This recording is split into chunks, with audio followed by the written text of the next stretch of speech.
The S25 Ultra is here, live and in the flesh, and you can pre-order it now. I've got an affiliate link right here. You can go and order one if you want, pre-order it now. And yeah, let's talk about the phone. See if you want to pre-order it. But anyway, yeah, pre-order stuff's cool because they've got all the deals, all the specials, all the things going on right now. Things we confirm now is $1,299. So $1,299 price tag. There was not a price increase. There's also no 16 gig of RAM model anymore. They do still have the 1 TB, and there's no Bluetooth functionality with the S Pen.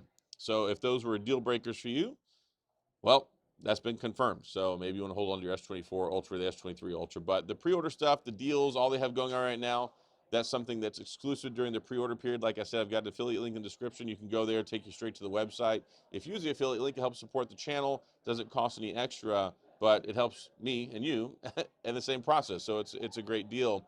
Now they do have a couple new colors. This is like the natural color, and it does look nice. I mean, it's definitely shiny for one. It does pick up some fingerprints, which my hands are pretty dry right now, so I don't have to worry about that. But definitely, if you don't have a case on it, you want to keep a microfiber cloth handy, or you can always do the old rub it off on the sleeve and go ahead and get the fingerprints off that way. Camera stuff, mostly the same. There's a new 50 megapixel ultra wide camera on here now, so they've increased the ultra wide. And in addition to that, because you've got the better ultra wide, you also have the new improvements on the macro camera, which they're saying is supposed to be like 4 times better or something like that. I like macro photography, and I like that they have it with the ultra wide, so that's something you can take advantage of. The AI stuff is supposed to be even better than ever. It's got the Snapdragon, uh, Snap Snapdragon for Samsung program. So they basically take like the best of the best Snapdragon chips, and then they tune them up a little bit. They're actually a little bit faster, a little bit more optimized, I think, than the regular Snapdragon processor that you might find in another phone. Massive heatsink stuff in here. So improvement in the heatsink, improvement with efficiency, the thermals on the chip. That's something that's been improved as well. So that's something that's going to help stand out from the competition. Should help out with the heat issues. Well, not heat issues, but it should help out preventing any heat issues. And it's something that should give you better overall optimized performance. And then in addition to that, the image signal processor is tuned specifically, worked with Samsung, the Samsung team and Snapdragon to give you better photos. There's supposed to be improvements as well in the nightography department, especially to help out with any noise that you might have or any artifacts that might be popping up that you might have experienced previously. That was one of the criticisms for the S24 Ultra and the zoom camera. Also supposed to be better quality zoom because you got the 100 times super zoom. So overall, there's going to be some improvements there. You got 10-bit HDR video now by default, which is nice. You also export to log with the photography. So that's something that's nice. Hopefully I said that right.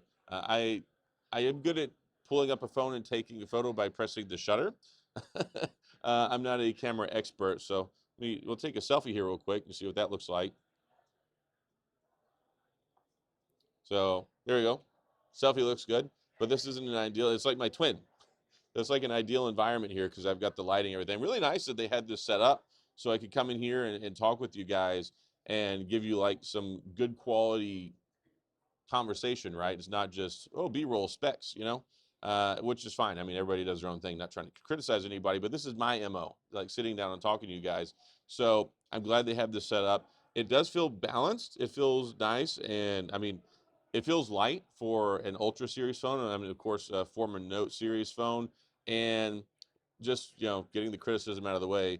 Yeah, there is no Bluetooth functionality anymore, which I mean, I'm not happy about. I'm sure some folks are not going to be happy about it. I'm curious to see how many people are or are not, because you have to think about this. If you were a Note user, you're happy about the Ultra being effectively the Note now. But if you were formerly an Ultra user and didn't care about the Note, you always appreciated that you got basically the same no frills high-end Ultra experience, but didn't have to worry about the S Pen. So if you're in that boat, you probably don't care about the S Pen at all. And then there's some people who are light S Pen users. I know some people who buy these things and never use it, and then some people who rely on it super heavily. So with the loss of Bluetooth functionality, there's no more air gestures. There's no more remote shutter support. So let me know. Is that something that bothers you? Is that something that's a deal breaker for you? I'm curious to get some feedback on that. And then, I will provide that feedback to Samsung and let them know, hey, you need to bring it back. Volume rocker power button over here. Nice square but rounded appearance. Very much looks uniquely like a Note or an Samsung Galaxy S Ultra series phone, but it is less harsh and it is slightly less bulky. So as I'm like holding it and using it and testing it out and things like that, it's a really sharp phone. The display looks super nice. I don't think there's a whole lot of changes. I believe it's still 2600 nits, but it does look really nice. And like I said, 6.9 inches, you got that edge to edge display. I think the bezels are even smaller than the ones on the iPhone now. So overall, this is cool stuff. Comes in 256, comes in 512, comes in 1 TB. Again, all 12, 12, 12 when it comes to the RAM, which is unfortunate, but honestly, I don't really think that you have to have 16. I've never been in a situation in my life where I've needed 16, but considering the phone is supported for 7 years, 7 years of operating system updates, 7 years of security patches, I would like to have seen that extended to 16. I think it's more future proof, but you're still ahead of the power curve. I mean, Apple has what, 8? And they were basically forced to do that. But anyway, so that's pretty much it. This is just like a little kind of initial thing. Let you know the pre-orders are available. We got the pre-order deals. The pricing has stayed the same, which I'm happy about, and the exclusive stuff on Samsung.com. So again, if you're interested in pre-ordering it, I've got a link. Affiliate link will take you straight to the website. Again, that's helpful for me. It's also helpful for you. Costs nothing extra, and it's something where you can go ahead and lock in that stuff, get your best trade-in deal, get your exclusive color, upgraded storage, all the different stuff that they bring to the table. Plus, Samsung has the best trade-in program out there because no frills, no commitment, guilt-free. You get 2 weeks to try it out, and then you get the FedEx label to send it back, which is nice too. So that's all I've got. If you have any questions, comments, gripes, concerns, complaints, all that stuff, please go to the comment section. I'll do my best to get back with you. If you enjoyed the video, please hit the like and the subscribe button and the little notification bell if you want updates when new videos come out. And as always, thanks for being here. I appreciate you watching. I'll see you guys next time.